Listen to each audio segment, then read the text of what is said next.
dito sa introduction mo. Ito baka bit lang naman tayo. Baka di kaya.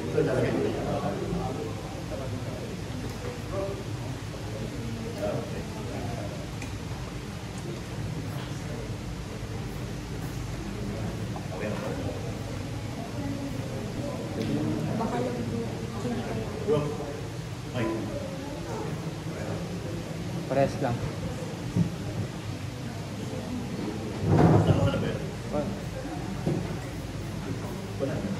Right, that's what I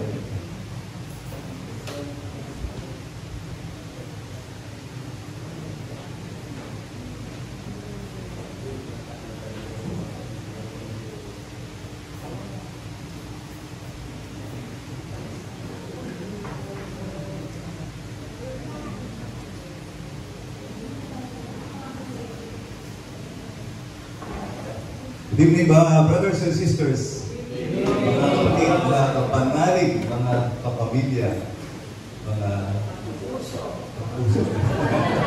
Sorry, makakalimutan eh. So, 2, 4, 7, So, I'm so glad to be with you this evening, 1st of February. Talagang, bilis na naman, bilis na panahon. Si Brother Ray, naalala mo na, titignan mo sa Facebook, nakapost na ganyan si Brother Rizal, yung 9 days ng inyong visa Tegalio dito. Parang walang absent si Brother Ray. Tao, Brother Ray. For 9 days, dire-diretso. 9 early mornings. I'd like to introduce ang aking ex-girlfriend, my ex-office mate, kasi nakita kami sa office, Annalisa, my mission partner. So, nagagalap dahil mga bata pa ang mga kasama natin ngayong gabi. So, 1, 2, 3, 4, 5, 6, 7 ba? 7 couples sila? Or may handmaids? Well, so, 5 couples, 6 couples, and wala handmaids. Napakaganda ho ng gabi ito dahil every Saturday, di ba ho ang Our Lady of Fatima ay aking binibigyan ng pansin dahil Saturday is Our Lady of Fatima Saturday. Yung aming parokya sa Pasay, Sister Palace sa Makati. Kaya pag tinawagan naman ni Brother Boy o sino man ang team leader for Our Lady of Fatima Makati, Palanan, magsiselfie, hindi na po ako nagdadalawang isip, lagi ako pupunta rin. Kanina ho, alam nyo, nung pinipray over ako ng ating mga kapatid, talagang ako ay, I would say, filled by the Holy Spirit because this evening is a very special evening na ito. Unang-unang araw ng inyong Christian Life Program, ating panayam. And this will go on for another 8 weeks. Nasabi mo kasi na every Saturday for the next 8 Saturdays ay magkikita-kita tayo. No? But just to manage our expectation. Ang umpisa po natin ito ngayon sa God's love, ang pagmamahal ng ating Panginoon, ito ay bigyan natin ng konting diin on how best we will be able to respond sa kanyang pagmamahal. Sino ba dito ang kasal na for more than 20 years? Sino sa mga participants? Wala talaga. Sabi na nga ba, ano yung mga batang bata pa eh. Yung more than 1 year, pakitaas ang kanang paa. Pakitaas. So, hulaan ka mga 3 years pa lang kayo kasal. Kasi batang bata. Ilang wala pa? 1 year pa lang? 1 year and 1 month. Oh. Naka-celebrate na naman na wedding anniversary. Palakpakan naman natin. Ating mga kasama.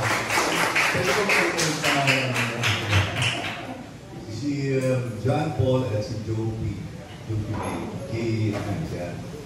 At si Kuya naman dito at nag-ring. Siguro, wala ko ang mga parang 12 years pa lang kasal. Brother. Ilan years na po kayo kasal? 20? May get yan. So, bata pa si Sarah. So, 1 year, then 20. So, maganda yung combination natin. Si Juan Carlo, ilang taon na kayo kasal? Wala pa year. Wala pang 1 year bago pala. Wow, talagang mas tinalo kayo. Yeah, kaya we congratulate you dahil sa mga panahon na to, ang sakramento ng pagkasal ay medyo tumukonte, tumukonte. Marami ang nag-ilipin, marami nag-test muna bago magpapakasal. Yung iba gusto na magkanak muna bago ma-receive yung sakramento ng kasal. Ang pag-uusapan mo natin ngayon is ang pagmamahal ng ating Panginoon. Sabi ho na ang pagmamahal ay hindi tunay na pagmamahal kung ito ay hindi ibinibahagi, hindi sinishare. Kaya medyo bata ho kasi kayo lahat, kaya ang ating picture ay mga bata, no? Di ba tayo ng mga bata, pag binigyan tayong candy, takbo agad tayo sa isang sulok. Nagtatago sila rin ng lamesa, lumalabas ng bahay dahil yung candy na to sa akin na to, yung lollipop na to sa akin na to. Pero how nice to see na dalawang bata, isang medyo siguro mga 5 years old na to, at isang baka 1 toddler pa, ay nagsishare ng kanilang lollipop. This exemplifies na ang material thing o candy o pagmamahal sa candy ay sinishare. Kaya this is a good example na ang pagmamahal ay hindi tunay na pagmamahal, kundi ito ay ipinabahagi o sinishare. Kaya naman, titingnan natin yung sinir sa atin ng ating Panginoon ng pagmamahal. Kaya along the way ho, ngayon, so, siguro ay i-request ko kayo, lahat ng mag-asawa, siguro sa inyong isipan lang muna, ano ang pinakamalaking biyaya na inyong natanggap mula kayo ay nabuhay sa mundo ito? What is the greatest blessing that you have received from God? Or na sabihin nyo, na-receive nyo sa inyong paglaki? Whether ito ay, nung kayo ay nagkaroon ng asawa, kayo ay kinasal, nung kayo ay nagkaroon ng supli, nung kayo ay na-promote sa trabaho, nung kayo ay tinanggap ng inyong mga magulang dahil kayo ay gano'n ba dito nagtanan? Wala na, hindi na uso yung tanan ngayon, ano? Brad, nagtanan kayo? Tinanan mo kasi. Okay, so, meron naman dyan yung, wala naman dyan yung tinutukan, no? Wala. At umuha mo na sa pagpapakasal. Meron bang nanalo sa loto dito? Wala pa. Kaya, so yung mga blessings. Meron naman dito, pagkatapos ng inyong kasal ay, ang inyong mga buhay ay nakaranas ng maraming pagpapakasakit. Just recently, dumaan tayo sa pandemic. Meron naman dito nagka-COVID, nadala sa ospital, na lagyan ng iba't ibang mga tusok sa katawan na gumamit ng ilang galon o ilang tangke ng oxygen, and yet nakasurvive, nabuhay. Tayong lahat ay maswerte dahil in spite of the millions of people na mga tao na naapektuhan ng COVID, yung iba instantly, iba matagal-tagal, yung iba talagang makikita natin ay grappling for breath, ay sinawing palad, pero tayong lahat ay mapapalad dahil pinagkalooban tayo ng buhay. Lagyan lang po natin muna sa isipan what is the greatest blessing. Ano ang pinakamalaki, pinakamahalaga na biyaya na natanggap natin sa ating buhay. Mula sa Panginoon, of course, mula sa ating pamilya, mula sa ating kapatid, mula sa ating asawa, o mula sa ating asawa. Ang pagmamahal ng Panginoon ay lumikha. Lumikha dahil sinabi nga sa Genesis na siya ay nagpakita ng kanyang kagalingan, ng kanyang kapangyarihan ng kanyang nilikha ang langit at lupa, mga ulap at tubig, mga isda na lumalangoy, mga hayop na gumagapang, mga halaman at puno na sumisipol, namumulaklak at nagbubunga, and more importantly, nang makakita siya ng isang pagkakataon na napakaganda ng aking ginawa, sabi niya. Ako ay natutuwa. And sabi ng Panginoon, nakita niya ang kanyang mga nilikha na ito ay maganda at maayos dahil ginamit niya ang kanyang kapangyarihan. Lahat po tayo ba ay naniniwala sa Genesis na storya ng creation of the world? Kung tayo ay naniniwala, alam mo natin na lahat ng bagay na nakikita ng ating mga mata ngayon, lahat ng bagay na ating nahahawakan, lahat ng bagay na ating nararanasan, ang hangin na ating lalanghap, ang tubig na ating naiinuman, ay galing po sa Panginoon. And when God created man and woman, sabi niya, lahat ito ay maganda, kaaya-aya sa kanyang paningin. At sinabi niya, ang aking nilikha, si Adan at si Eva, ay siyang sadyang napakaganda. And the Lord God says, He is very pleased with what He has created. Nilikha niya ang tao na kawangis niya kanyang sariling in His own likeness and ano ba yung sa likeness and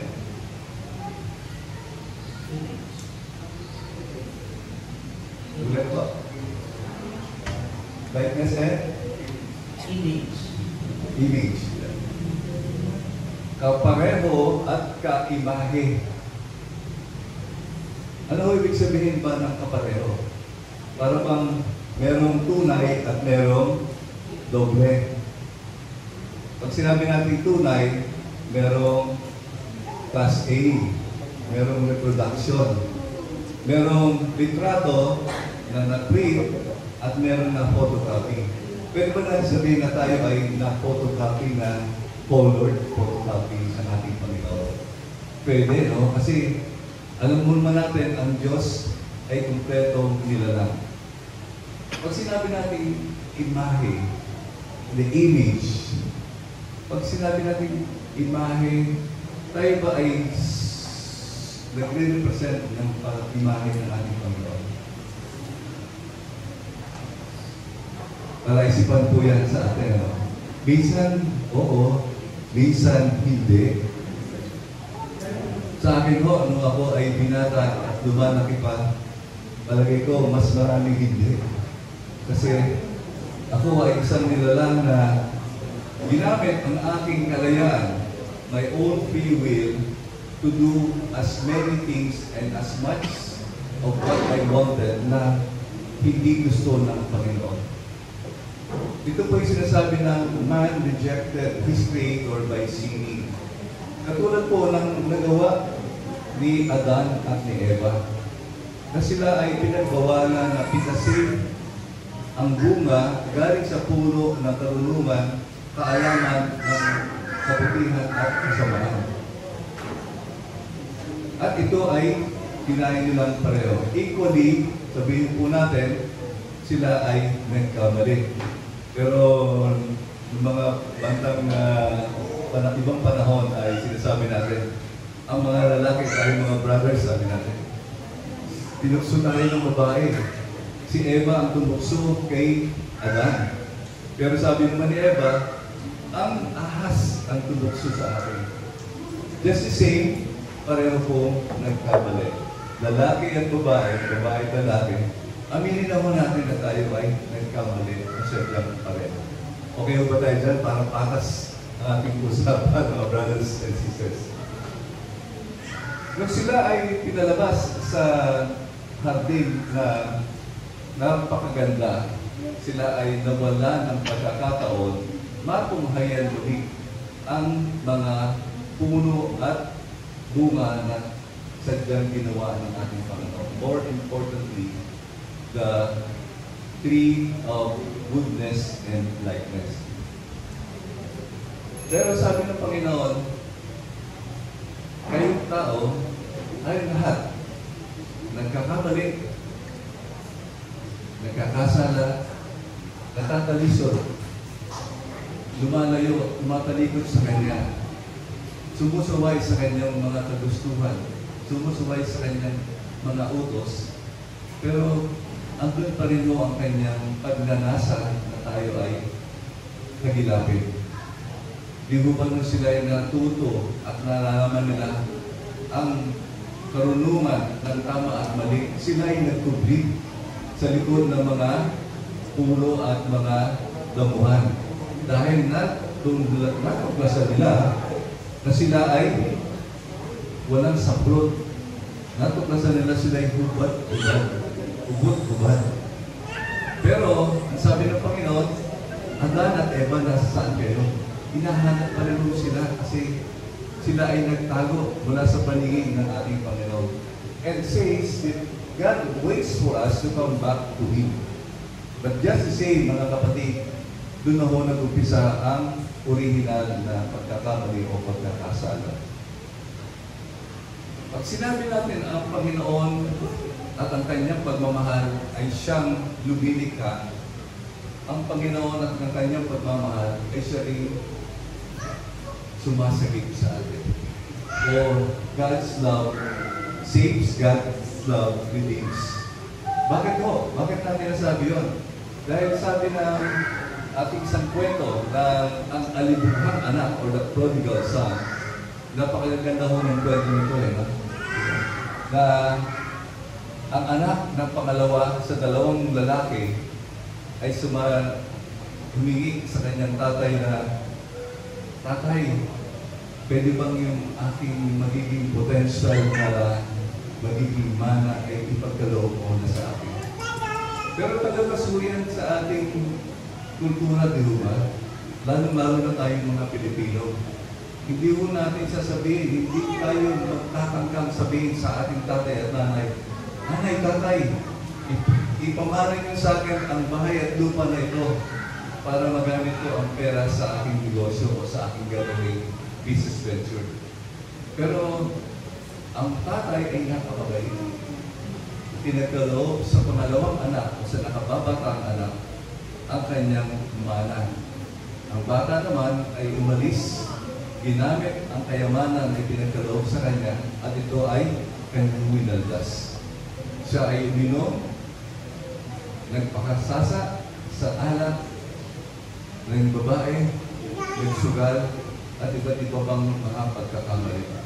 Hanggang ang pera na ipinagkaloob sa kanya, ang mana na ibinigay na kanyang buhay na ama, ay naubos at napagtanto niya na siya ay wala ng pera, wala na siyang kayamanan. Napunta siya sa isang sitwasyon na siya ay naging alipin. Alipin na nag-alaga ng mga baboy. Hanggang sa nakita niya, buti pa ang mga baboy na ito, ang kanilang pagkain ay malasa at maayos at mabaho. Hanggang sa umabot sa pagkakataon na gusto na rin niyang kumain ng pagkain ng baboy. So yung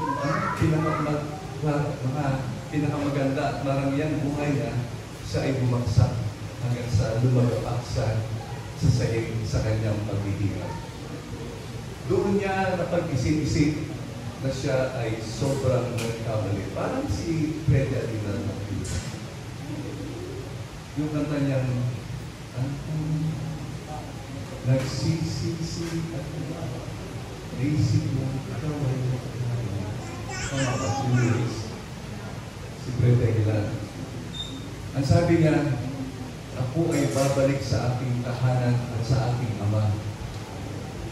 Hihingi ako ng kapatawaran at sasabihin, Ama, ako po ay nagkamali. Ako ay nagkasala sa langit," referring to God, His Creator. "At ako ay nagkamali at nagkasala sa iyo. Pwede mo na akong turingin na hindi isang anak mo. Turingin mo lang ako ng isang alipin. Basta ako na ay muli sa iyong tahanan." Pero ang ama, habang siya ay nag-iisip-isip, darating kaya at babalik kaya ang ating anak. Ang ama ay naghintay araw at gabi sa pagbabalik ng kanyang anak na lumisan ng kanilang tahanan at niluslay ang kanyang kayamanan. Ang anak, habang papalapit sa tahanan ng kanilang bahay, ng kanyang ama, nakita agad ng ama na siya ay nag-aantay sa labas ng kanyang tahanan. Kung ang tatay ay nag-aantay, tayo mga tatay, nanay, nag-aantay tayo sa ating anak. Nasa loob ng tayo ng tahanan siguro. Text call, anak, nasa na kayo? Anak, ano oras kayo uwi? Pero si tatay, wala pang hawak na cellphone ng mga panahon na yun. Hindi mo siya nag-aantay sa loob ng tahanan. Siya ay nag-aantay sa labas ng tahanan, sa harapan ng kanilang pintuan. Kung siya ay nasa loob ng kanilang tahanan, hindi niya makikita pararating ang kanilang anak. Bagkus, ahantay niya kakatok ang anak. Pero malayo pa ho sa kanyang paningin, nakita na niya ang kanyang anak. Ang imahe ng kanyang anak na naglalakad, karipas ang takbo ng tatay, sinalubog ang anak. Niyakap ng tatay ang anak at sinabi, anak ko, sabi ng anak, tratuhin mo na lang ako kung paano mo tinatrato ang iyong mga alipin. Ako ay nagkasala sa langit at ako'y nagkasala sa iyo. Hindi na ako karapat-dapat matawag na isang anak mo. Sabi ng tatay, anak kita.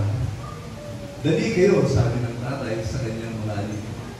Kuhanin ang pinakamagandang kapa o robe. Kuhanin ang napakagandang sapatos, ilagay sa paanan ng aking anak, at ang pinakamagandang singsing ay ilagay ulit sa kanyang mga daliri upang sabihin, siya ang aking anak. Dali kayo, piliin ninyo ang pinakamatatapang mga hayop. Ito ay iyong katayin at tayo ay magkakaroon ng isang pagsasalo at isahan. Ang aking anak ay nawala, namatay, at ngayon ay nanumpay. Ganoon ang pagmamahal ng tatay. Gayon din siguro ang pagmamahal sa atin ng ating Panginoon.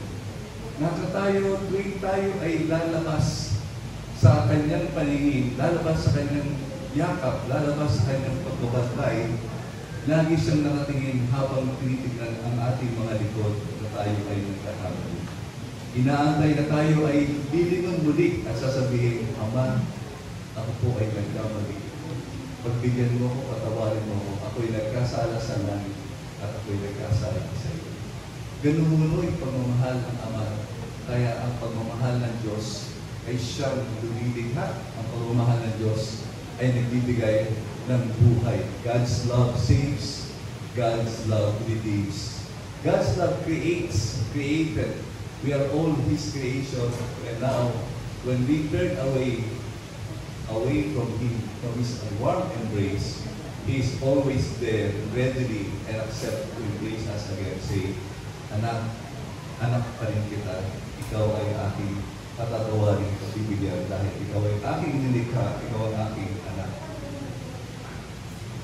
God's love, mga brothers and sisters, pagtingnan natin a God who is passionately in love with all His children. Sino ba dito ang mga magulang na hindi nagmamahal sa kanila?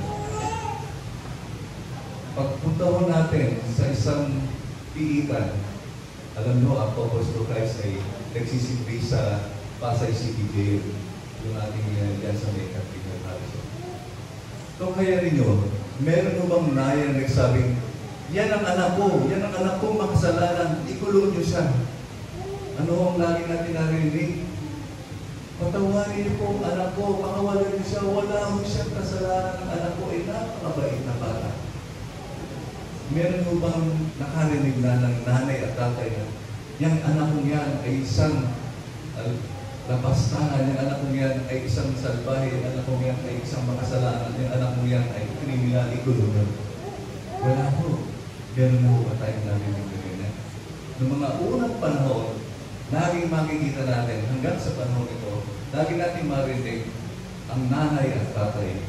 Maski gaano kapangit ang ugali ng anak, maski gaano kapangit ang kanyang performance sa school, maski gaano kahindi kaganda ang kanyang performance sa trabaho, sabihin, anak, pupunta, pagod ka, galing sa trabaho, mag-merienda ka muna. Ganun ang pagmamahal ng magulang. Katulad din ang pagmamahal sa atin ng ating Diyos.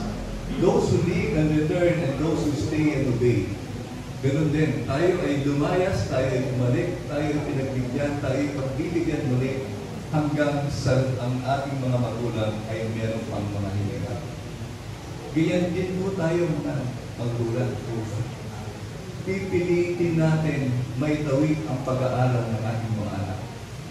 Gaya ng ating laging narinig ang nanay, isusubo na lang ang masarap na kanin at ulam, ibibigay pa sa kanyang. Kayo mga nanay, habang kayo ang iyong mga pastig ay naggagatas pa, pilit niyo kung binibigyan ng sustansya galing sa inyong katawan. Ang gatas ng isang nanay, ang gatas ng ina, siya nagbibigay ng magandang kalusugan sa kanyang anak. A God who will run out to meet us whenever we decide to come back. Ganyan din ho ba tayo, brothers and sisters? I'm sure lahat tayo ay ganoon din. Meron bang ditong magulang na nakakatulog na mahimbing hanggang ang kanilang anak na binata, anak na dalaga ay hindi pa nakakauwi sa kanilang tahanan? Meron ho kahapon, nakita ko nung kami nasa Tagaytay. Dumaan kami sa Olivares College. Nakita namin isang mag-asawa na kaupo sa loob ng kanilang kotse, inaantay, alas 9:20 na lumabas ang kanilang anak mula sa school. Ang bata ay college na, pero hindi ho nila binibigyan ng pagkakataon na siya, ang anak na babae, ang anak na lalaki, ay mawala sa kanilang paningin. The other day ho, kami ay meron chat group sa aming village sa San Gregorio of Carlos, Barangay 188-189-190. Sabi ho, mga kabarangay, mag-ingat po kayo. Meron isang bata, alas 5:30 ng madaling araw, pumapasok. Di ba, mga bata natin, maalis ay ganun oras para makarating sa school ng alas 6, alas 6:30. Yung bata po ay hinaras along Salas Road, Andrews Avenue. Madaling mo doon sa ilalim ng NAIA. Ang bata ay papasok sa school. May pumarata na isang van, may isang lalaki na face mask. Sinunggawa ng bata, buti ang bata ng babae ay tumiglas, sumigaw, at narinig ng isang guardia doon sa may LRT area. Yun po ay potential kidnap. Ano ang sabi ng barangay? Huwag niyo hong pababayaan ang inyong mga anak na aalis ang tahanan ng malayo sa inyong paningin. Pero ito pong panahon ngayon, ang mga bata, grade 4 pa lang, grade 5 pa lang, gusto na maging independent, diba? Hirap tayo ngayon, mga brothers and sisters, sa ating mga anak, lalo na sa inyong mga bagong kasal. Siguro lately, you will be able to experience that and be ready sa mga ganyang challenges. Bakit ang magulang laging nariyan upang bantayan ang kapakanan ng kanilang mga anak? A God who will come out to comfort and assure us whenever we feel rejected, take it for granted from her. Nanay, tatay, makita niyo na ang dating ng anak niyo nakayuko o kaya hinagis ang bag sa lamesa at sabi, anak, anong ba ang problema? Anak, hindi kumawi pa sa iyo. Anak, meron ka bang sindiran dinaramdaman? Ang nanay, lalong-lalo na, alam agad ang pulso ng kanilang anak. Ganon din ang ating Diyos, brothers and sisters. Meron tayong pagkukulang, meron tayong pagkakamali, meron tayong gumapagabag sa ating mga isipan at ating pagkaramdam. Alam agad, ganoon ang ating Panginoon. Alam niya na tayo ay nahihirapan. Meron tayong pakiramdam na hindi tayo mapakali kasi alam natin na meron kasalanan sa likod ng ating ulo, ng ating isipan na umuukil sa atin hanggang hindi natin ito ay gugulala sa sinasabing Diyos ko, patawad ko.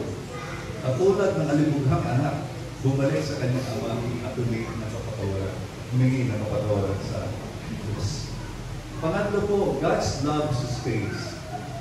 Now, lumikha ang Diyos ng tao na tayo. Nagbibigay ang Diyos ng kanyang kapatawaran at pagmamahal. Pangatlo po ay God's love sustains. Siya ay nagpapatuloy, nagpapahaba ng kanyang pagmamahal dahil ang pagmamahal na walang kapantay at walang tigil sa pagbalik sa atin at pagyakap sa atin, pagkantay sa atin para sabihin, this is now an expression of His love. Dahil nakita niya na tayo ay napakarami ng pagkakamali, napakarami ng mga kasalanan, sinabi niya, nais kong ibalik muli ang pagmamahal nito, ipakita muli ang relasyon nito sa aking mga anak, sa pagpapadala ko ng sarili kong anak. Alam mo natin na, lagi natin narinig yan from John 3:16, di ba? Sabi nga ito, St. John Paul II, God's love is expressed in the offering of His only Son. Kanyang ibinigay ang kanyang sariling anak para sa ating mga kasalanan. Para tayo ay tubusin sa ating mga pagkakamali. For God so loved the world that He gave us His only Son, so everyone who believes in Him might not perish, but might have eternal life. Kabisado rin ang natin ito. Bakit laging kung sino ang naniniwala sa Kanya ay magkakaroon ng buhay na walang hanggan? Naniniwala tayo sa anak ng Diyos Ama, si Jesus, dahil siya ay nabuhay, siya ay nagpakasakit, siya ay namatay, siya ay muling nabuhay para sabihin, there is a chance for us for life everlasting. There's a chance for us to be forgiven of our sins and our wrongdoings.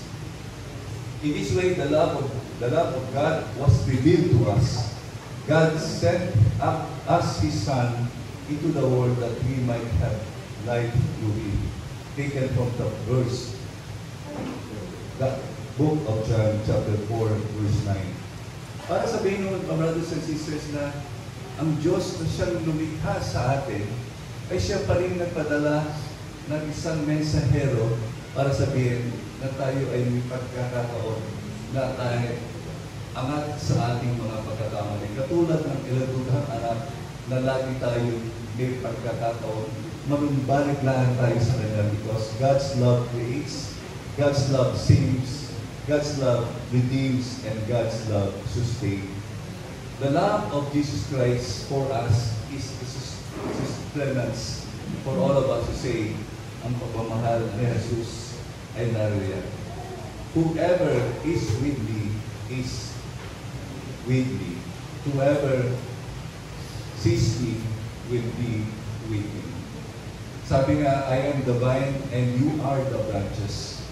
Apart from me, you cannot do anything. But with me, you can have attain a lot of things. But God proves His love for us in that while we were still sinners, because Christ died for us, taken from the letter of Paul to the Romans chapter 5, verse 8. But God proves His love for us is that while we were still sinners, Christ died for us. Para po tayo haguin sa lahat ng ating mga kasalanan. Let's believe in God's love.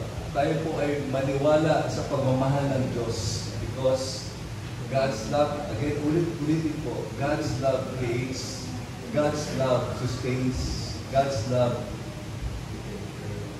redeems, and God's love saves. And let us be faithful to Him. If you look at the cross, you will see He said, Lord, to teach us. Yan, pagtitignan po natin ang crucifix. Bakit naman tayo ay naniniwala ng panasa? Tayo naniniwala ang krus ay kailangan merong imahe ni Jesus na crucifix para sabihin na sangkatutak na sugat na tinamo ni Jesus para sa ating sangkatutak na pagkakamali. Sangkatutak na dugo na wala sa Kanya, sangkatutak na tubig na wala sa Kanya, para tayo ay linisin hanguin sa ating mga pagkakasala. Ang Kanyang ulo ay nakatungo para inapit sa atin. Tayo ay mahalikan niya, sabi natin ni Saint Teresa of Calcutta. You will see His arms stretched out to embrace you. You will see His heart open to welcome you. Pag tayo ay nakakita ng tao na naka-cross arm, parang siya ay giniginaw, ano ho ibig sabihin? Parang ayaw niyang i-open up ang kanyang sarili. Ayaw niyang ibigay ang kanyang sarili. Ayaw niyang ibukas ang kanyang pagmamahal sa iyo. Pero si Jesus, sa kanyang hirapan, ay nakuhang sabihin, Father, forgive them, for they do not know what they are doing. He loves us in spite of how poor and sinful we are. sabi nga ni Mother Teresa, Saint Mother Teresa of Calcutta. His love is true and we should believe in His love. In conclusion, mga brothers and sisters, God's love creates, siya ang lumikha. God's love saves us. God's love sustains us. God's love redeems us. Ano ba ang hahanapin natin? Because God's love is a reflection of His creation.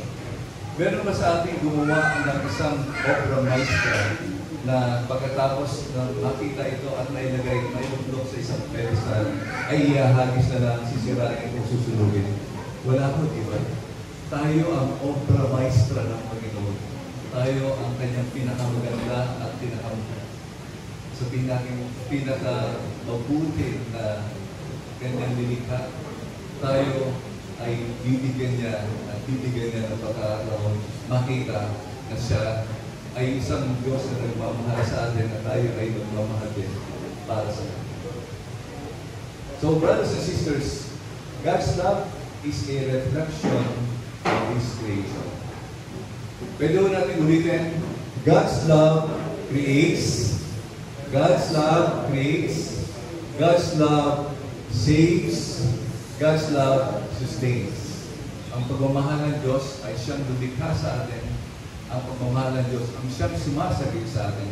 Ang pagmamahal ng Diyos ay siyang nagbibigay sa atin ng dahilan para tayo ay manatiling buhay at magmahal din sa ating kapwa. Dahil ang pagmamahal nito, alam niya, ay ating ipapamahagi.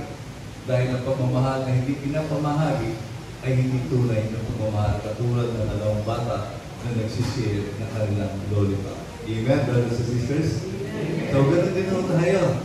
Pag tayo ay nag-share ng ating pagmamahal, ito ang tunay na pagmamahal. Sabihin natin, mahal ako ng Diyos, napatawad ako ng Diyos, binigyan ako ng pagkakataon ng Diyos na mabuhay na maayos, binigyan ako ng pagkakataon ng Diyos na makatapos sa aking pag-aaral, binigyan ng pagkakataon ng Diyos na ako ay makapagtrabaho na maganda, binigyan ako ng pagkakataon ng Diyos para makapagbiyahe, makapunta sa iba't ibang mga lugar. Binigyan ako ng pagkakataon ng Diyos para mahalin ang aking kapwa, mahalin ang aking asawa, mahalin ang aking mga magulang, mahalin ang aking mga anak, mahalin ang aking kapwa, lalong-lalo na ang kapwa na siyang higit na nangangailangan. Because God's love is described in the parable of the Father and His two sons.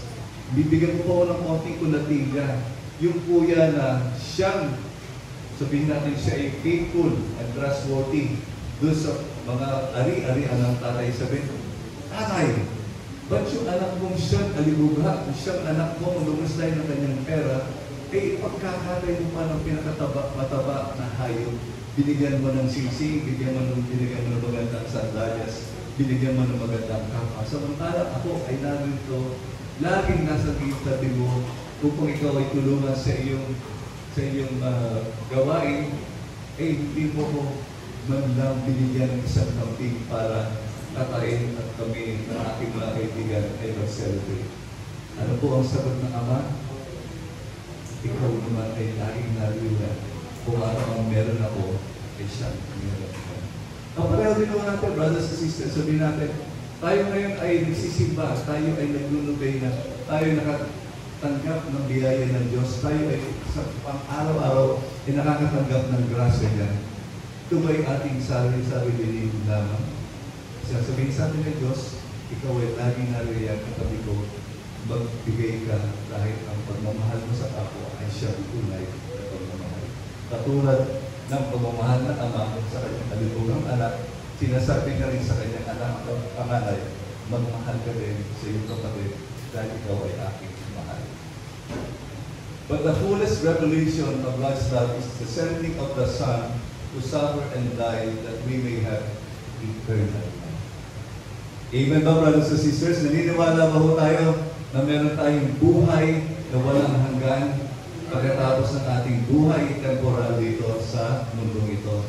Dahil sabi natin nga, ang buhay natin ito ay pansamantala lamang. Tayo ay mga turista lamang dito sa bansa natin Pilipinas, turista lang tayo sa mundong ito. Ang tunay na ating pupuntahan ang immigration kung saan nakaharap sa atin si San Pedro de Subic. multiple entry ito po ay tinatanong na dito sa kaharian ng Diyos. Praise be to God, brothers and sisters. Tama ba tayo dyan? Amen? Handa ba tayo mabigyan ng multiple entry?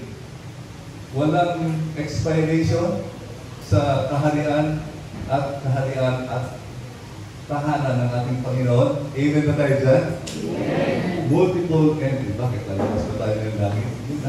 Sino tayo doon, di ba? So, wala nang alabasan pag tayo ay tinanggap sa kaharian ng ating Diyos. We ought to know who this Son really is dahil siya ang magiging pamamaraan para tayo ay mabigyan ng passport at visa sa kaharian ng Diyos. Matamo natin ang buhay na walang hanggan. May God be praised always, brothers and sisters. Maraming salamat po sa gabi ito.